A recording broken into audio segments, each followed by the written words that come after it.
Okay, I think we can start. Shall we start with introductions? Hi everyone. I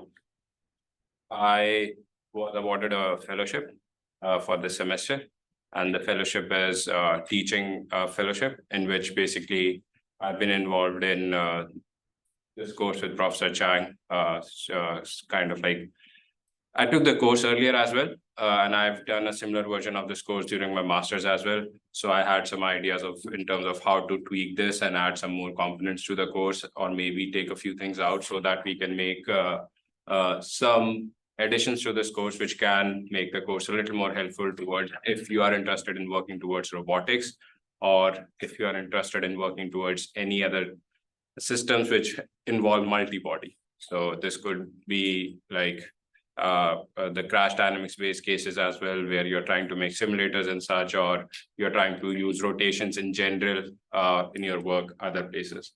So obviously the course has existed for some time already, so it has a syllabus, it has a structure, and it was quite hard to figure out where to put things in properly. So we have tried to keep things as pristine as possible without adding too much, or adding too many assignments, or adding too many components and taking away things as well, because we still want you to take away the benchmark of the course, which is like this is what we expect you to learn from the course.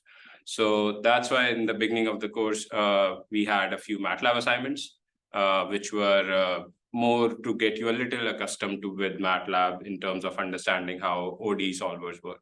And that was one thing which I felt was important that people should understand from this course is, if I have simple particle dynamics, can I simulate the motion of that particle dynamics in MATLAB and see the results? And that was the idea of that first part of what I was trying to add to this course.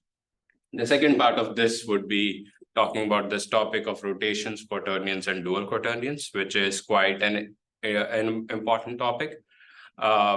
Why specifically this topic is, think of it this way. So far in this course, you have learned about velocities, then you learned about accelerations, dynamics, and now you'll learn about systems which are so much more complicated that the five element equation of acceleration that you have, which has like 5 parts to it, would be too hard to follow, right? It will become too hard to keep a track of. So that's where Lagrange will come in later on in this course, where you'll write an energy-based equation and you'll understand, okay, even under the constraints of force, how can I write the equations of motion, right? Now, on a lot of occasions, engineering systems that you will go outside and work with, they will rely on rotations. There will be a lot of like just pure rotation involved. In a lot of cases, you will not be actually throwing out things which are flowing in the space with this and like such confusing motions, let us say. So that's why rotations and understanding quaternions becomes important, because they let you understand how these rotation systems work. And we have learned about rotation matrices, which do sound pretty straightforward to work with, but we'll soon see when I start discussing in this lecture, what are the limitations, why do we not like them, and how quaternions can maybe, to some extent at least, improve our situation, right? They can help us. So yeah, apart from that, a few logistic things. The new assignment, I think, should be open, but I think the new assignment has a MATLAB component, which I've already added, but it also has the Lagrange in it, which obviously is not possible. So I think I'll have to change that. So hopefully I can change that either today or tomorrow. And instead of that, I'll have a few lesser questions, and it will be mostly based on kind of what we discussed today. And this assignment will have a MATLAB. The MATLAB part is based on rotation matrices. We'll use a similar problem in the next assignment, and you solve it using quaternions, right? And then another thing that you will do, like which was the final project, is we want you to solve the dynamics of a system using the Lagrange equations, and we want you to do it in MATLAB. Now for that, what I will do is I will share with you a MATLAB file, a big MATLAB file, which will have pretty much a skeletal structure of an example of basically, if this is the dynamics, this is how you write the equations in, and if you run the simulation, this is what the result looks like. For your final project, you basically just have to choose any system of your choice, which is not the example, and just repeat it with the same MATLAB code that I provided to you. I hope that's okay. Yeah. Should not be too much effort. We don't want to, I especially don't want to burden you because I'm still a student, so I understand the pressures. That's why I'll make sure that the assignment is relatively light. It's not super heavy. So I'll just make that sure. And yeah, Kangi had a question about the midterm one. I can just say in general, I think pretty much like everyone did pretty well. Quite a few students scored full score as well. Some students who did not score a full score, but still also pretty good. And I'm not sure what the exact average is. Are you guys interested in knowing what the exact average is? Stuff. If you want. Okay, maybe. Like keys to the midterm and the homeworks of the past. I have been uploading them. Oh, yeah. The assignment, like the assignment itself, like. Yeah. Go back and So after 2 days in the same place, I just have had like homework 6 solution. So you can like keep on looking at the solutions. So yeah, if you guys want, maybe like in the next lecture, I can bring you the figures of what is the mean and average and so on about that. Nah. If everyone looks well. How many people say yes? Nobody? Okay, then I'm not doing it. Yeah, I should not ask how many people say no. Okay. Cool. Let's get started. I'll talk about rotations, quaternions, dual quaternions today. And oh, this is not gonna work the way I thought it would. Where is my cursor?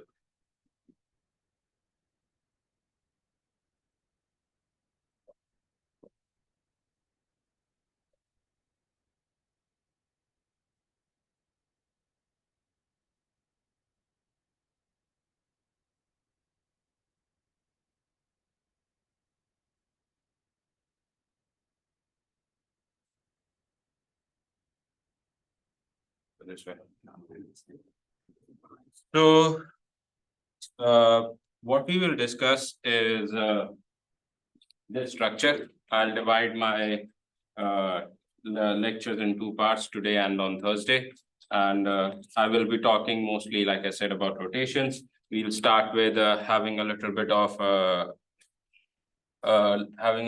discussion about a recap of rigid body transformations. Then we'll talk about what are groups. Has anybody here learned about or heard of groups? Theory. In mathematics. Mathematics. Okay. We'll talk about that a little bit, not too much in detail. We'll talk about SO3, which is a special type of group. It's called the special orthogonal group of dimension 3.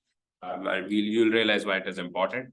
Then we'll talk about the axis angle representation of rotation, which is rather than using rotation matrices, we'd actually be interested in the axis angle, and we'll see why.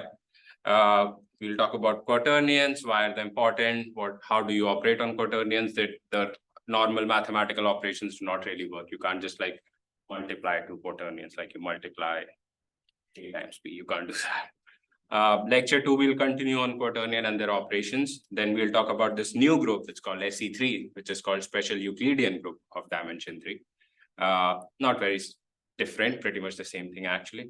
We'll talk about dual quaternion. Then we'll solve the n-link problem, which basically means that we'll have a link with n elements in it, and we'll solve, okay, how do you find the position of the last point in this whole link if I move each link by this much or that much.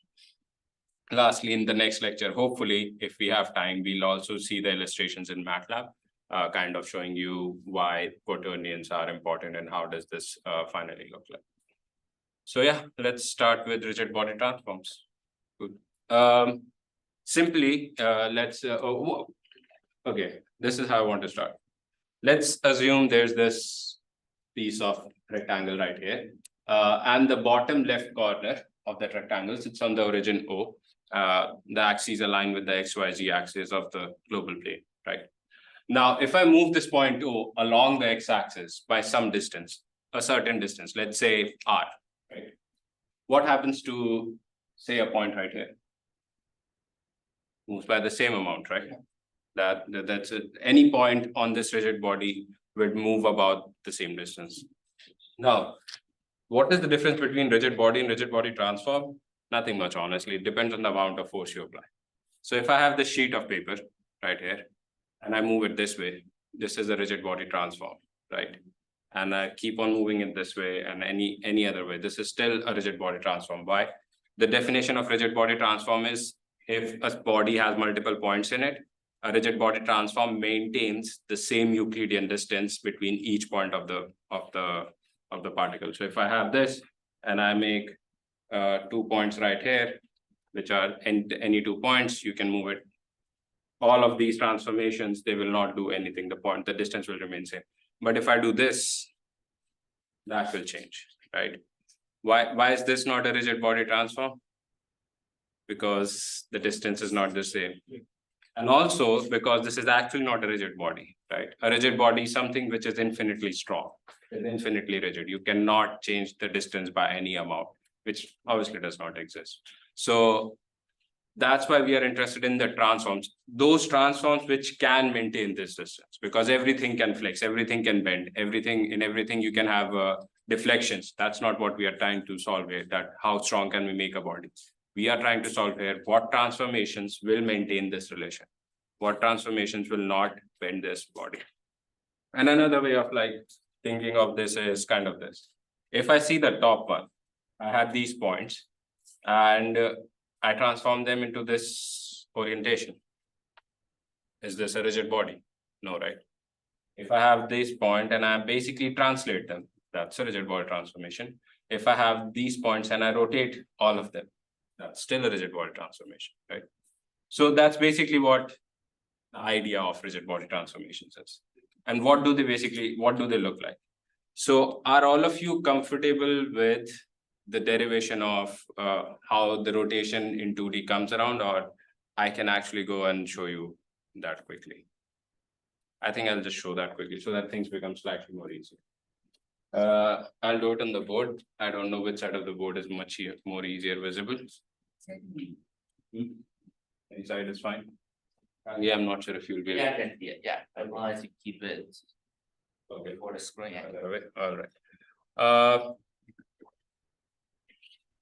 This is your original XY axis, and this is a transformed XY axis, right?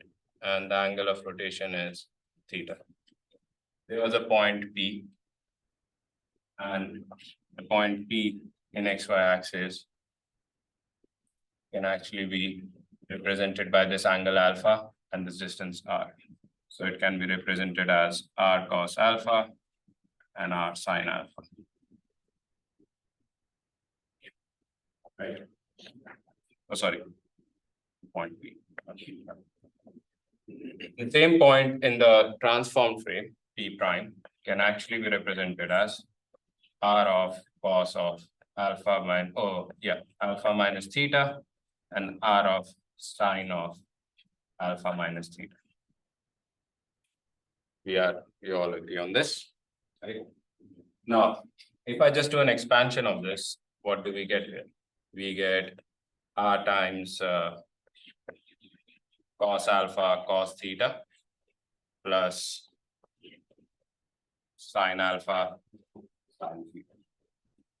And here we'll get sine theta cos alpha minus cos theta sine alpha. Actually, no. Right? Which can basically just be written as cos theta sine theta minus sine theta cos theta. We get r cos alpha here, and we get r sine alpha. Right? Cosine minus means minus should be in the second one. Cosine minus sine sine. The second The line. last Yeah, as you transformation, the line below. Cosine minus sine. then sine. Oh, yeah, I'll also talk about that in a bit. But like, if I just do this expansion as is, this is what it would come out to be. Right, I know that this rotation matrix is different from that one at the top, but that's a different situation. So as you can see, this is that rotation matrix that you see with the negative sign and times P. Right, so P prime is equal to R times P. And we all agree on that. That's where this rotation matrix comes from. That's where we see it from. Now, if you had, so I actually transformed from P from P to P prime. If you had P from P prime to P, then you would have had like this in the opposite direction. So which would have transformed the point from that one to this one, and that's how you would have ended up on this, right? Now, this is rotation in 2D. Right, pretty simple. If I wanted to rotate in 3D, what would I do? This point P would now just become something times Z, right? Like this X and Y axis would remain the same. This plane can actually be stacked at any Z. So I could have added at any Z. So I can just simply take my rotation matrix R and I can pad it. I can pad it with just a second. Theta, C theta. I can pack X and Y in 0, 0, 1. Right? What does this do? It says that my X will be transformed, my Y will be transformed, but my Z would remain the same. So I'll get an X prime, I'll get a Y prime, but my Z would remain the same. Right? That's how this 0, 0, 1 comes into being. Right? Now, if you were to rotate it about the x-axis, you would shift the padding in a different place, right? You would get the matrix which is right here. You would get the matrix at the bottom right corner. Let me. Yeah. You would get oh, what happened? You changed slides. You would get this matrix right here. Why is it? Is there a way to? Does anyone know how to calibrate this pen?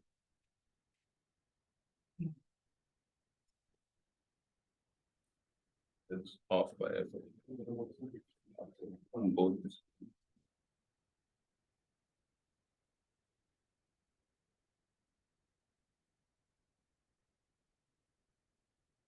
You'll basically get this this one right here, right? This is rotation about X. You have the same matrix, but you have padded in different ways to conserve X, but to change your Y and Z. And similarly, you can get this matrix by padding, but like you're fitting in place kind of situation. That's how you're getting this rotation matrix. So now what we have kind of arrived to is at this conclusion that you can pretty easily go from the 2D rotation to 3D rotation just following a simple padding step as well. So we kind of agree with the first statement right here that we have just said, which basically says that to get the rotation, to get the transformed vector, you just have to multiply or do a simple matrix multiplication with the rotation matrix. Which also implies that to get back the original vector, you just have to multiply with the inverse of the rotation matrix, right? Now, these are the three critical properties of rotation matrices that we are completely aware of, which are consistent. And there's one more problem, it's in there, which basically says that one of the important properties is R transform is equal to R inverse, right? And how can we see that is more or less right here what we did.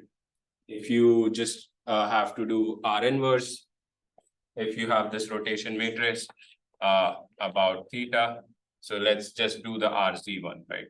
You have C theta, you have S theta, minus S theta, C theta, 0, 0, 1, 0, 0, right? So RZ of minus theta is nothing but cos of negative theta is just cos theta as is. Sine of negative theta is negative of sine theta. So this would become sine theta. Negative of sine theta, sine of negative theta would be negative sine theta. This will again be cos theta. 0, 0, 1, 0, 0. right? And this is R inverse of Z. So as you can clearly see that this matrix is nothing but just the inverse of it. So we have clearly shown that R inverse about Z for rotation theta is nothing but R transform about Z for a rotation theta. Now we know that this is true for Z. I can show the same for X. I can show the same for Y. The same thing will hold true, right? We see the forms right here. All we have to do is substitute a negative theta. Now, how can you say that it is always true for all the rotation matrices? You can just say start with a very simple statement. You can say that any rotation can be represented as a sequence of rotations individually about the x-axis, y-axis, or z-axis. You can take any arbitrary rotation and you can decompose it into a sequence of rotations solely about the x-axis, y-axis, z-axis, which basically means that if I have this sheet of paper which is just rotated in this axis, I could have just started with, okay, this was my original configuration, rotate about x by this much, rotate about z by this much, and hence this is the actual rotation. So now if you kind of just follow that, you can always say that if a rotation, let's say, is composed of Rx, Ry, and Rz, R inverse would just be the inverse of this, would just be Rz inverse times Ry inverse times Rx inverse, right? And then that would just be Rz transform, Ry transform, and Rx transform, which is nothing but just Rx times Ry times Rz, the whole transform, which is nothing but R transform. So we started with R inverse and we got R transform right here. So any arbitrary rotation matrix can actually be proven to be the inverse of that matrix will always be the transform of that rotation matrix. And we have kind of proven that here. So now we move to groups. Now you don't want to go on. Now we move to groups.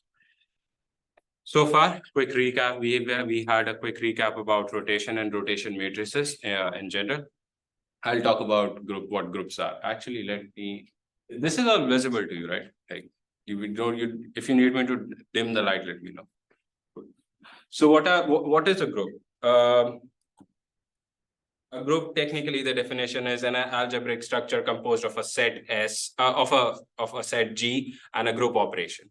And an example of that would be we not have any risk. Okay. An example of that would be integers. Let's start with just integers. If you have the set of integers, just a second.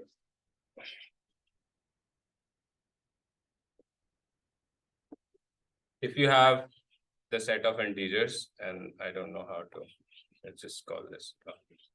Yeah, you have the set of integers, right?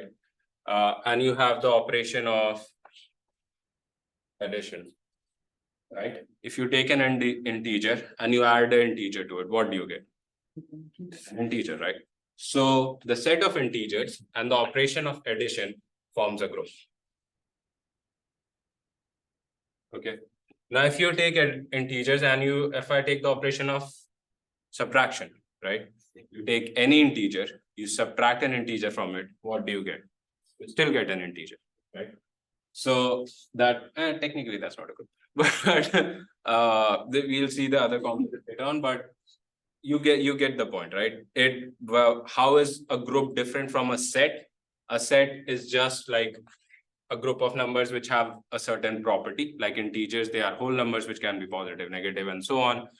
Then there are real numbers, irrational and such, but they are not bounded by an operation. Integer or a group is a set, but it also has a operator attached to it, which is like instead of addition, if I had multiplication. So if I take integers and I multiply them with integers, you will still get an integer, right? If I take integers, but I take the operation of division, now will you get an integer? No, right? I can take 22 as an integer, 7 as an integer, I divide them, I get an irrational. It's just gonna go on forever. So that's the basic, at least, picture of why it is different from a set. There's an operator involved in it. The operator, if without an operator, a group is nothing. It is not just a bunch of numbers. It has to have an operator attached to it. And groups, they follow these following axioms. There is closure, which basically means that, well, the first point that I just said, if you take an integer and under the operation of, say, addition or multiplication, do you still end up with an integer? So that's the property of closure. Hence, the set of integers and addition forms a group, right? Associativity, which basically means that A times or B of C is the same as A times B of C. So like the order, if associativity holds. So integers under addition agree with this, integers under multiplication also agree with this. Then is a very important element, identity and inverse. And what does this mean? Identity and inverse basically means that if you, for every element in the set or every element in the group, there exists another element in the group such that under the same operator, it gives you back the same element. Which basically means that for integers, E would be 0. If I say integers and addition, E would be 0, right? If I take any integer and I keep on adding 0 to it, I'll keep on getting the same integer again and again and again, right? So E is equal to 0. This is called the identity element for that group. Basically, no matter how many times I get this number and then I keep on adding E to it and I keep on adding E to it, I'll just keep on getting the same initial element that I started with, right? So that's an identity element. So if under addition, the identity element is 0, what is the element under multiplication? 1, right? If I take an integer, I keep on multiplying it with 1, I'll keep on getting the same integer. So it will not change. And there also exists an inverse. What is an inverse element? An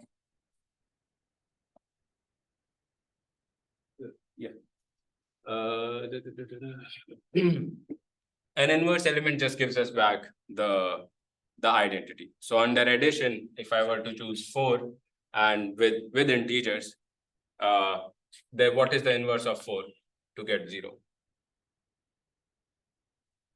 0. What do I add to 4 so I get 0? I get -4, right? So under the, but you have to be sure that under the operation of positive. Similarly, what should I multiply with 4 to get 1? 4. So we get back to the statement that I said earlier. Is this a group? No, it is not. I said something wrong. I said something deliberately wrong, so that we realize these are 4 properties which are important. Without this, a group is not a group. If we cannot agree with all the 4 properties, then we cannot call it a group. There has to exist an inverse of that element inside the same group. So that operator has to be an integer also to exist in the group. Yeah. So actually operator is this. This is the operator. This is just another element. These are just elements. So I have addition, and under addition I can put anything, any 2 integers. So I can put Z1 and Z2, and I'll keep on getting Z3, which is also an integer, right? So that will always hold true.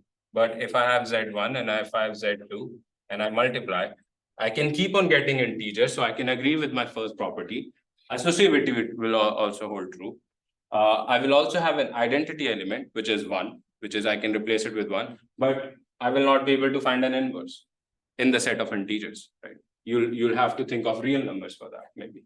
With real numbers in under multiplication, this holds true. If instead of integers, I had real numbers and I talk about multiplication, yes, then I can 4 and 1 by 4, I can work with it, right? So it is important to realize what set do you have and what operation do you have. And that's what makes mathematically a group, right? So we are all on the same page. All right, so I'll now move on to the next topic. This look fancy. This is a manifold. This is a simple picture of a manifold. And why are we interested in manifolds is particularly simply for this reason. If I say R3, if I say set of real numbers 3, right? What pops up in your head?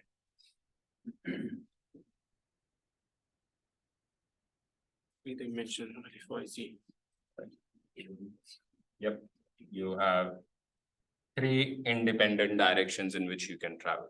You can go anywhere if you wanted to, right? If I said complex numbers, what would pop in your head? You would just you would have a real axis, you have an imaginary axis. These are not manifolds.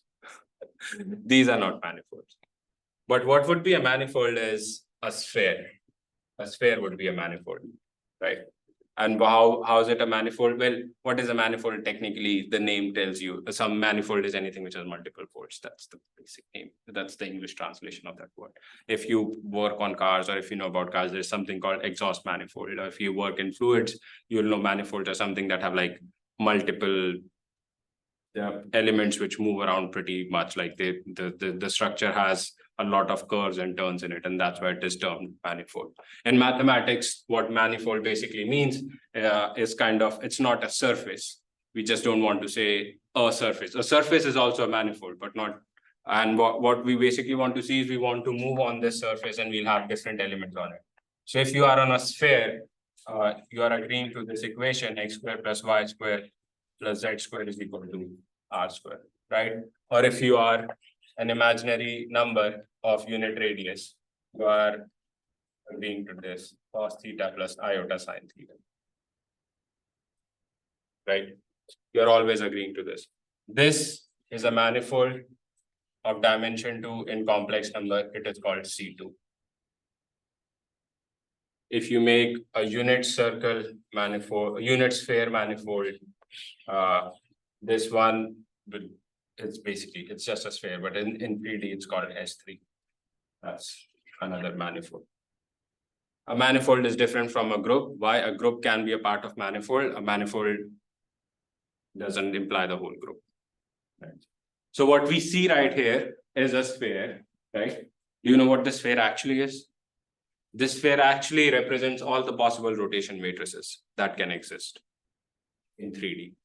And how can we say? Well, basically, if I take a unit vector in 3D and I point it in any direction, right, from the origin, I'm basically talking about a rotation matrix. It's a transform, right? The place where I'm pointing to, it basically represents, okay, this, if I want to get, like, if I get this value 0.3, 0.2, and whatever is square root of 0.1 minus 0.3, 0.09, plus 0.04.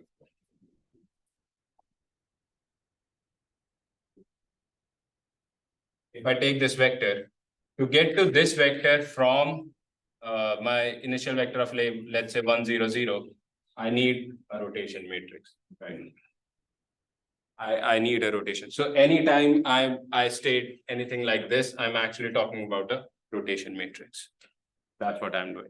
Now this rotation matrix would change if you were to go from 0, 0, 1 instead of 1, 0, 0, right? So a sphere, basically every point on the sphere is trying to tell you, okay, this point here, it basically means a rotation, right? We will come back to this later as well, but I just want you to have this picture in your head so that I can close the loop later on. Do you guys have any questions in general of what a manifold is? You have a question? No? Anybody? No? Good. Now let's talk about special orthogonal group, the rotation matrix that I was talking about. All rotation matrices, they form under the operation of matrix multiplication. They form this group, which is called special orthogonal group. Why is it special? Because it agrees to these 3 properties. Well, first property is pretty simple. They belong to R3 by 3. The second property is the R transform R, the identity of the rotation matrix. The inverse of rotation matrix is the transpose. And lastly, the determinant of a rotation matrix is equal to 1. All right. There's one more thing which I want to talk about before I move forward, which is what does a determinant actually imply? Does anybody here know? If you have a 3 by 3 vector, a 3 by 3 matrix, what does the determinant of the matrix imply? And let's say if you have a 2 by 2.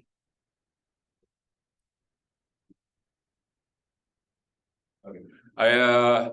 If you have a 2 by 2, it implies the area under the vector, the eigenvectors of it. If you have 3 by 3, it implies the volume. So when we say that the determinant of rotation matrix is equal to 1, it basically means it's a unit sphere. The rotation matrix makes a unit sphere. They're orthogonal matrices. We have already confirmed that for sure. Elements of SO3 represent rotation about an axis. We agree on that, right? Every rotation in this element, in this special orthogonal group, they represent rotation about some axis. And SO3 is a group under the operation of matrix multiplication. So we agree on that as well. So let's talk about Euler angles and why this SO3 and everything comes in important. So rotation matrices, they form this group SO3, and what they basically help you do is they help you transform. And what are Euler angles? They are the individual rotations about X, Y, Z angles, right? If you have a simple rotation about X, this is the equation about X, the last one is the equation. If you have it about Y, this one is the equation. If you have it about Z, this is the equation right here, right? And technically, Euler angles are not, I mean, I found very conflicting resources on saying if roll pitch yaw is the right order of, or if yaw pitch roll is the right order for Euler angles, but they also represent the roll pitch yaw angles, right? So if you have any rotation and if you combine these, you can get the rotation about any axis, right? There's something that I started with in my proof as well. If if I want to transform from this position, which is, let's say, my initial starting position, to any random orientation, I can just start by rotate by X, rotate by Y, and rotate by Z kind of situation. So you can combine Euler angle rotations and you can form your rotation matrix, right? Now, the matrix that you see up there is pretty straightforward, actually. There are just 3 rotations. One is about X, one is about Z, then you have about, sorry, you first rotate about X, then you rotate about Y, then you rotate about Z. So nothing too complicated. You just rotate about these 3 axes just once about each, and what you end up getting is this complicated matrix, right? This 9-element complicated matrix, which I do not want to look at. I did not even type it. I just copied it from Wikipedia. That's how long it is. This is too much to even write. Now, if you have some arbitrary rotation which has more than these 3, or which is obviously very likely, you could first rotate about X by this much, about Y by this, then again by X by this much, then about by Z by this much. You would keep on going and going and going, and it would be too hard to keep track of, right? The matrix would be super complicated to look at. It would be would also be numerically hard to keep like a track of. So we are not very fond of these rotation matrices. We are not very fond of these for this reason. The reason that they are so hard to keep track of. And there's also another very critical reason that we'll come about and talk a little bit later in detail. But that's the basic reason why we do not like them. And what would actually be easier is, think of it this way. If I have this sheet of paper and this was my final orientation, didn't I just easily rotate it like this, right? And how did this easy rotation occur? There's actually an axis which maybe does not align with X, Y, Z, right? It does not align with either X or Y or Z. And about that axis, I just rotated it about by some element, by some angle, right? Some angle alpha, some angle theta. So what we can actually always say is that any displacement of a rigid, that any rotation actually can be represented with axis and angle. But before we go into that, how would we formally start it with like the formal definition? We have the Euler's theorem for rotation. And where is this axis? When I said that, okay, I just rotated it about some axis, where is this axis? How do I know where this axis is? And for that, Euler's theorem states that if there is a point on this body which did not move, is the point through which the axis passes, right? Like if it was just this and I had rotated about x-axis, the point is where my finger is. It did not move. So about x-axis, this is the axis of rotation. If it had rotated about this, then this did not move. This is the rotation. Now, if I have rotated by this, the axis basically passes through this point, right? So any displacement of a rigid body such that a point on the rigid body, say O, remains fixed is equivalent to the rotation about a fixed axis through the point O, right? The axis passes through the point O. And how can we also kind of prove this is let's say the transformed vector Q is computed as Q equal to R times P. The only point that maps to itself, let's say, is assume as point itself is the point P itself. So P is equal to R times P. This is the same as an eigenvalue problem, right? This is the same as an eigenvalue problem. Lambda times P is equal to RP. So basically what we are saying is this rotation, the three axis rotation, the Euler about the Euler angles has actually been transformed into an axis about an axis, say U, the vector U, and by an angle of rotation alpha. And U is the eigenvector corresponding to the eigenvalue lambda equal to 1. And alpha can actually be computed as using this formula where tau is the trace of the rotation matrix. The proof of this at this point would be too complicated to go into, but if you want, you can actually just prove it to yourself for any of these simple Rx, Ry, Rz axes. For an arbitrary matrix, it's slightly harder to prove, but for any Rx, Ry, or Rz, you can just do it yourself if you wanted to. So it should be like, you'll easily see it coming through for yourself. I can actually just quickly show for Rz so that it's just for completion. You would know this too.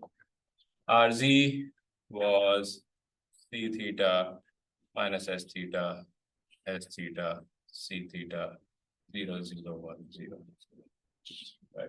Trace of a matrix would be cos squared theta. Right. Yeah. Trace is the product of the matrices, matrix elements. Is it sum? It would be 2 times cos theta. Right. So plus 1. Tau minus 1 by 2 is equal to cos theta. That implies theta is equal to cos inverse of tau minus 1. Simple, right? Pretty simple. So Euler's theorem of rotation allows us to do this. It allows us to think about rotation rather than from rotation matrices format into a simple axis angle format. Let's find this arbitrary axis U about which it has rotated, and let's look for this angle. And that's what Euler's theorem lets us do. This is Rodriguez formula, which is, I do have the proof for it, but the proof itself would take 15 minutes of our class and would not add super too much information. But we are interested in this because this is kind of like the most essential formula which talks about just the rotation and just the angle. And it translates your rotation matrix. So let's say you have a rotation matrix. Let's say you know the vector about which you rotated and you know the angle. You can retrieve your rotation matrix using the Rodriguez formula with this representation that I have right here. One thing that is important to see here is this operator U. This will become very important for the next lecture, for this next few slides, and also for the next lecture. This is the cross product vector. So if I say I have U vector cross R vector, right? Can I do a matrix multiplication form of it? So let's say U1 was, U is U1, U2, U3. And I'm doing a cross product with R1, R2, R3. How do we do it? Essentially, we do it this way. We do U1, U2, U3, R1, R2, R3, and we just have. And yeah, that does not really matter. It's just the axes. Let's just call them IJK. You would end up with U2 R3 minus R2 U3. I'm going in the opposite direction. Please make sure that you know this. Generally, we go in this direction. U2 R3 minus R2 U3. Then for this one, you would get minus R3 U1 plus U3 R1. Then for the last one, you would get U1 R2 minus U2 R. Right. Now, this is a complicated transformation that we do. This is blah, blah, blah. Run our fingers around. But a matrix multiplication form of this would be, if I, instead of writing it this way, I can make this matrix called U hat, and I just multiply it with the vector R. So basically, what I'm going to do is, I'm just going to make this element 0. For this, for R3, for R2, I need negative of U3. For R3, I need positive of U2. For this, for U1, for R1, I need U3. For R2, I need nothing. For R3, I need negative of U1. Then for R1, I need negative of U2. For R2, I need U1. For R3, I need nothing.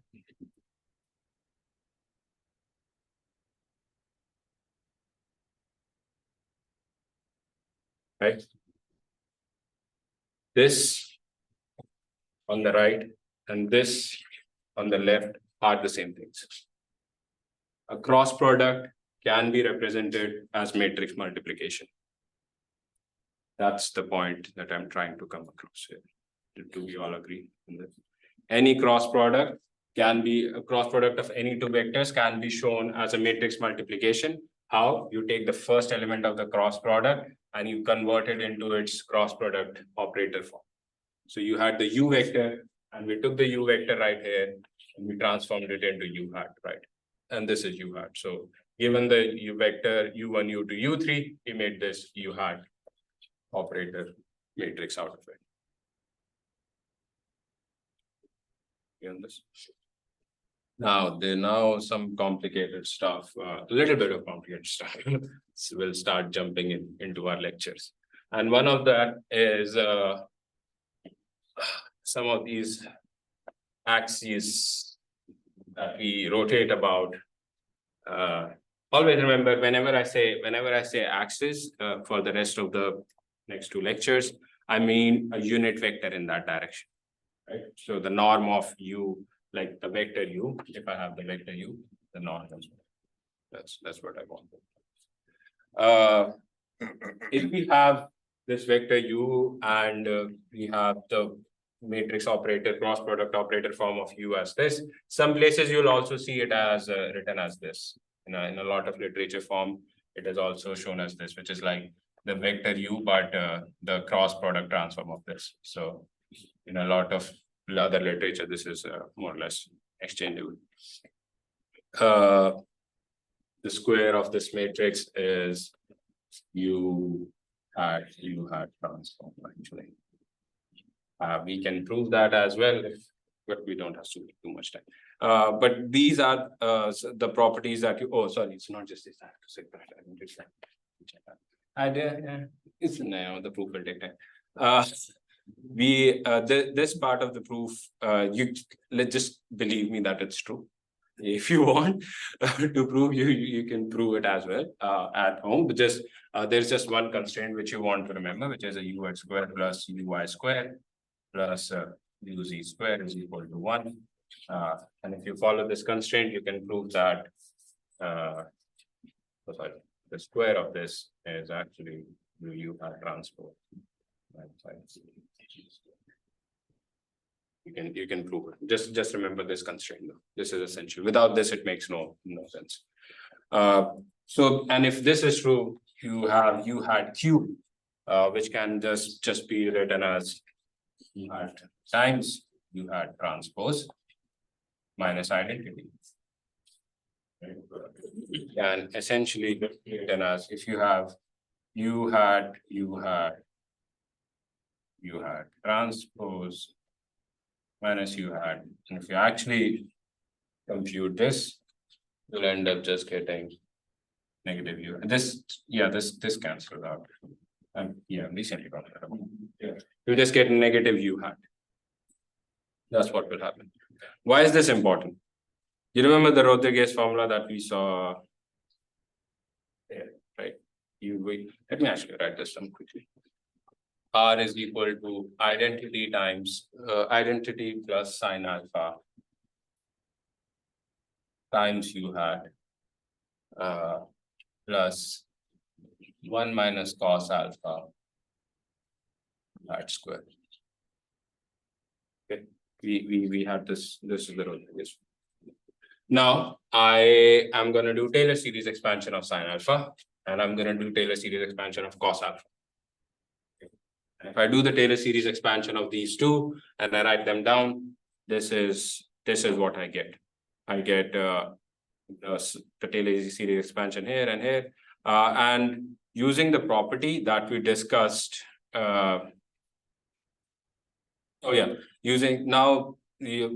Using the property that we see here and that we discussed, we can actually also push in the U hats into the inside the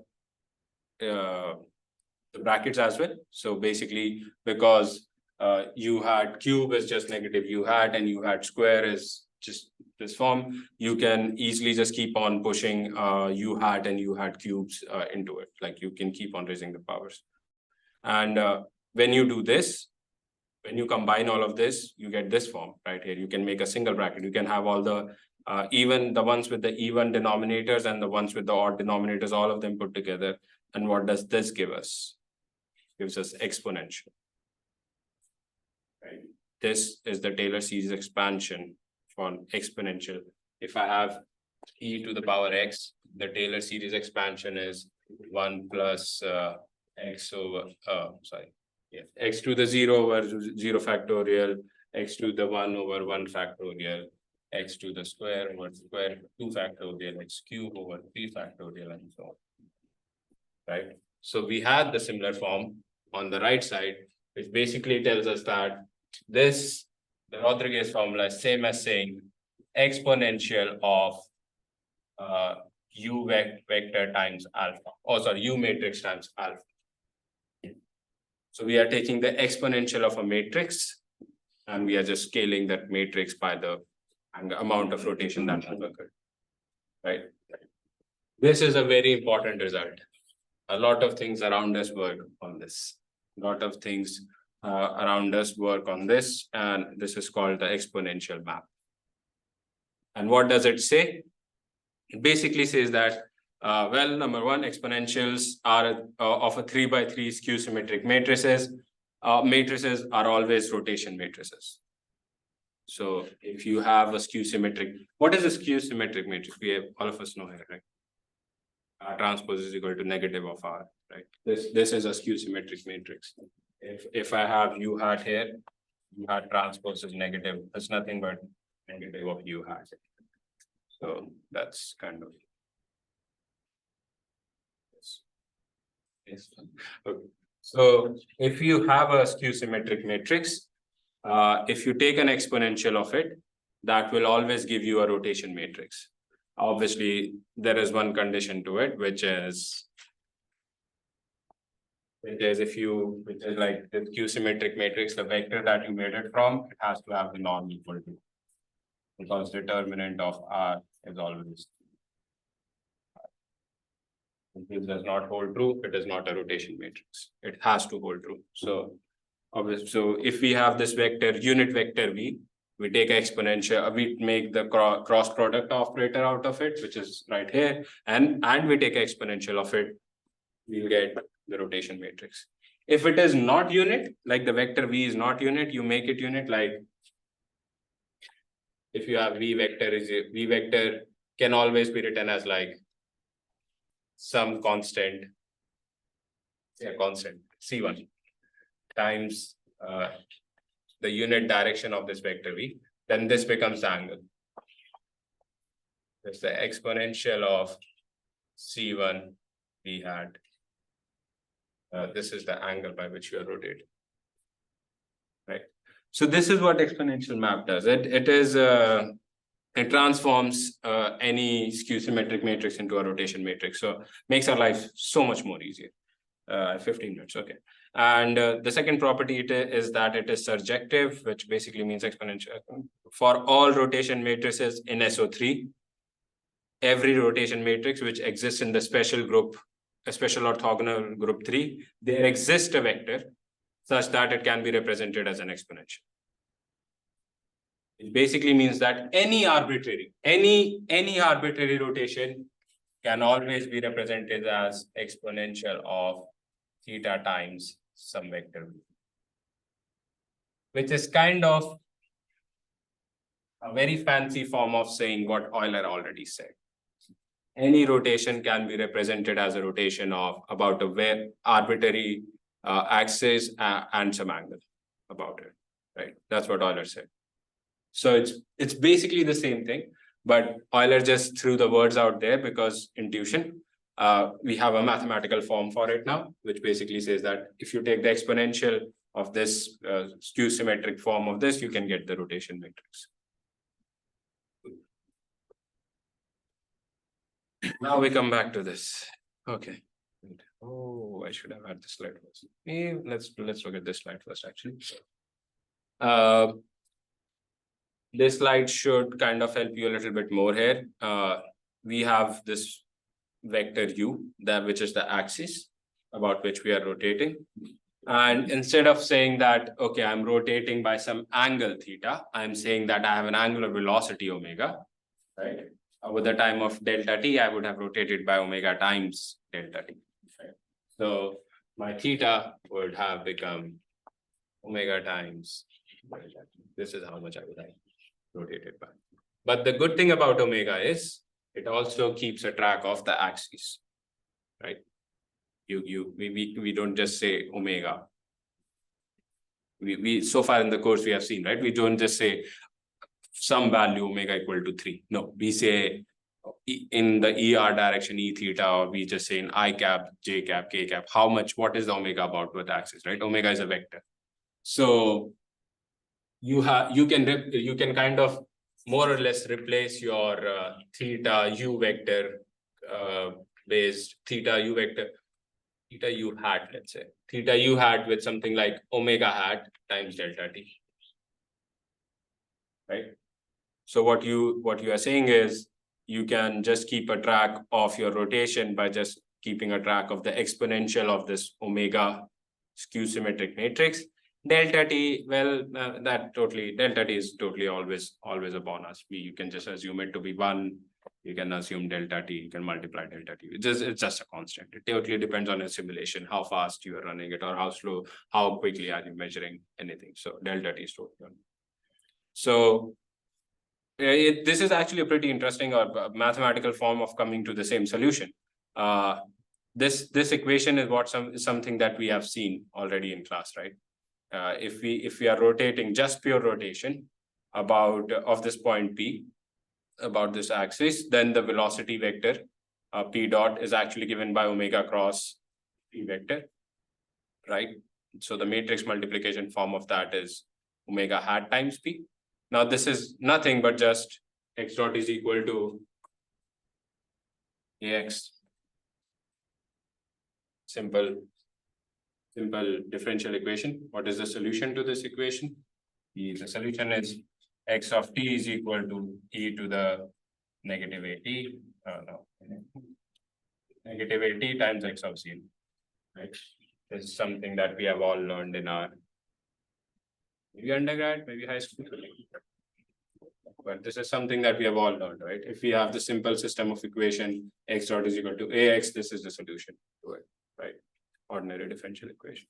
So kind of saying the same thing, but in an even simpler version of it. And I hope I hope this slide is clear to everyone. Does anyone have questions on this slide? I still have 10 minutes and I have maybe 2 more slides to cover, so I can still answer questions on this. As I suspected, I won't be able to introduce quaternion much in this slide. We are okay with P naught or P of 0? P of 0. Yeah. Basically, all we are saying is something that we have done in the lecture before, that P dot is equal to omega vector cross P vector. Right? This is what we have based on what I had just shown using the omega hat operator. This can be written as now a matrix multiplication form, right?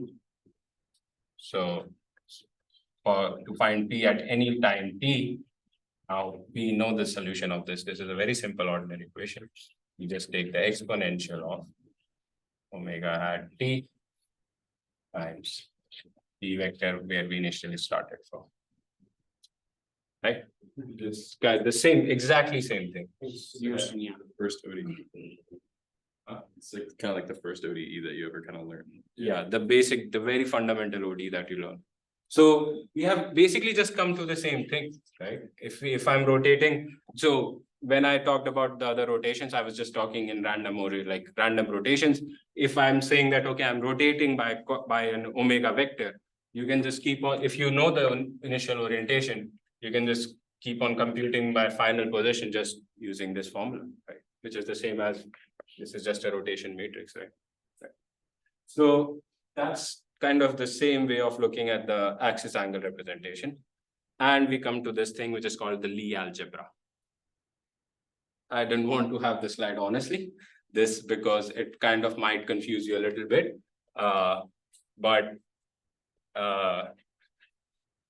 Let's see. Let's see. You remember this thing that you saw on the slide earlier? This sphere, right? SO3. SO3 is it's a Lie.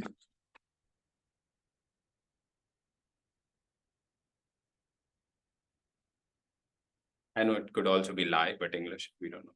It's Not B, like LE. yeah. No, it's actually written LIE. I called it Lie group for like 3 years, only to learn it's called Lie group. So it's actually called Lie group. So what is a Lie group? A Lie group is a manifold which is smooth and differential. And it's made of rotation matrices. What does it mean by smooth and differential? Now we are getting into the stuff which we actually wanted to discuss. Let's say you want to track, I give you the picture of my arm, 3 pictures of my arm. This, and this, right? Only 3 pictures. You have to now give me the transforms that I should take to actually go from here to here, then here to here, and then here to here. Right? So I've given you 3 orientations.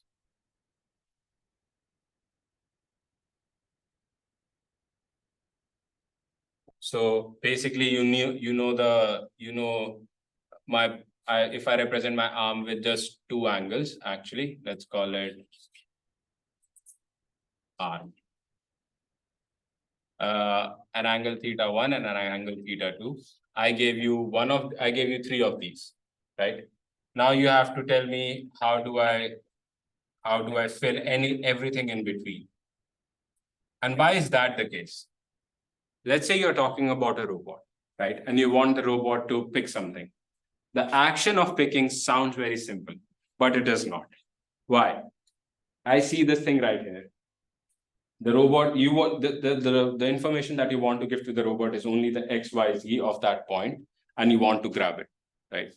Now your solver is supposed to figure out a sequence of all the joint values that should move. A robot is nothing. It is just metal and motors.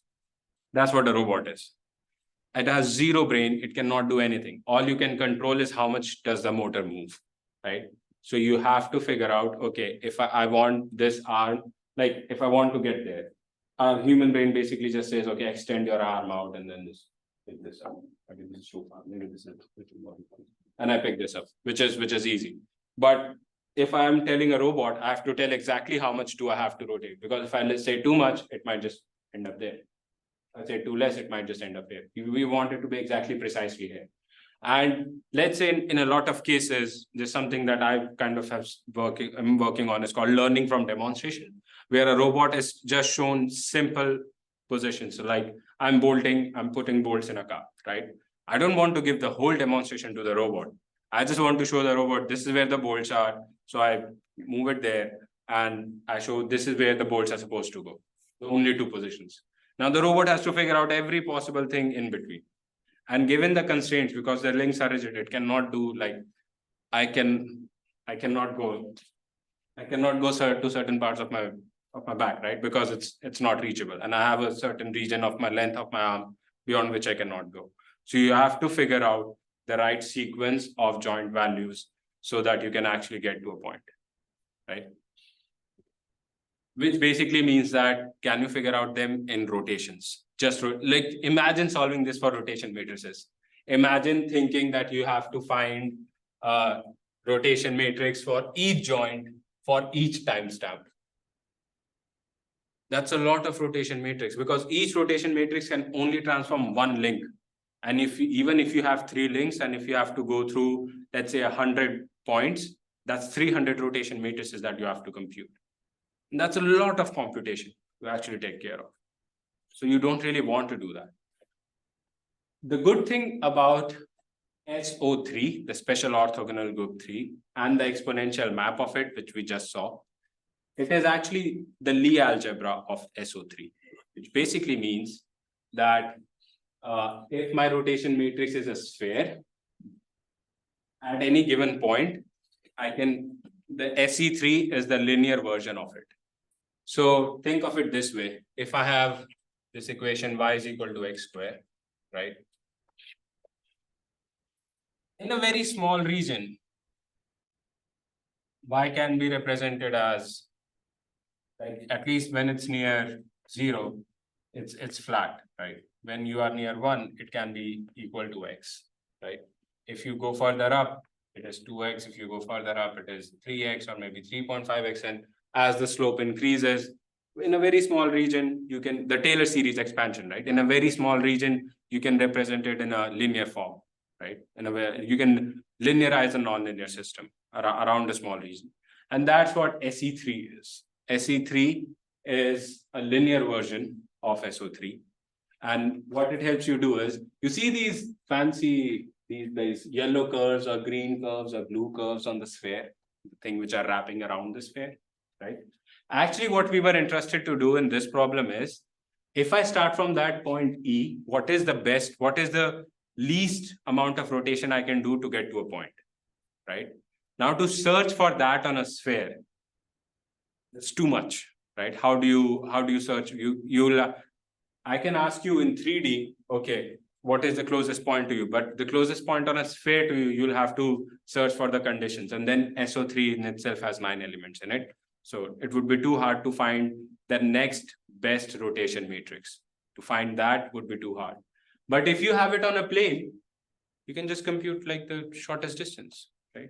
So kind of saying this, if I started at this point, the point epsilon right there, and I want to get to the point of E, the point exponential tau 1, right? The point of the green point right here.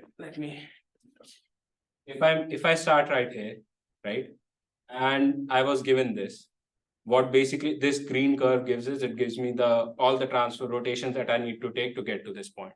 Computing all of that is difficult. But if you were simply on just like, if you just know the Lie algebra version of, or like, let's say this point to this point, on the plane, you just know, okay, this is the shortest path that I take, right? I can just move in the straight line.